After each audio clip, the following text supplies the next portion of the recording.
அனைவருக்கும் வணக்கம். இன்று நம்ம பார்க்கக்கூடிய தலைப்பு புது கவிதையின் ஆசிரியர் அப்படிங்கிற அந்த இதுல 9ஆம் வகுப்பு பாடப்பகுதியில் இடம்பெற்ற ஒளியின் அழைப்பு அப்படிங்கிற அந்த கவிதை எழுதிய நா. பிச்சமூர்த்தி அப்படிங்கிறவரை பற்றி தான் பார்க்க போறோம்.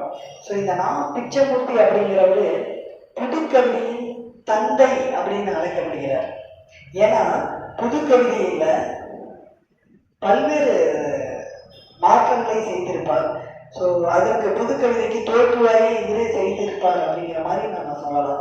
ஏன்னா அவர் புது கவிதை மட்டுமல்ல, சிறுகதை, கட்டுரை, ஓவன நாடகங்கள் இதெல்லாம் பல்வேறு வகைமையை தோற்றுவித்திருக்கார் அப்படின்னு சொல்லியிருக்காங்க. இந்த நா. பிச்சமூர்த்தி அப்படிங்கிறவரு வழக்குரைஞராகவும் இந்து சமய அறநிலைத்துறை அலுவலராகவும் பணியாற்றியிருக்கார். இவருடைய முதல் சிறுகதை அப்படிங்கிறது சயின்ஸுக்கு பலி அப்படிங்கிற சிறுகதை தான் இவருடைய முதல் சிறுகதை. இவர் 1932ஆம் ஆண்டு கலைமகள் இதழ் வழங்கிய பரிசை பெற்றிருக்கார். இவர் புனைப்பெயர்கள்ல எழுதியிருக்காரு. இதழ்கள் இதெல்லாம் எழுதி வந்திருக்காரு.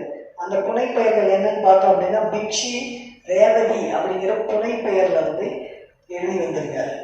ஸோ இவர் நவ இந்தியா, அனுமன் அப்படிங்கிற இதழ்ல துணை ஆசிரியராகவும் பணியாற்றிருக்காரு. ஸோ நன்றி, வணக்கம்.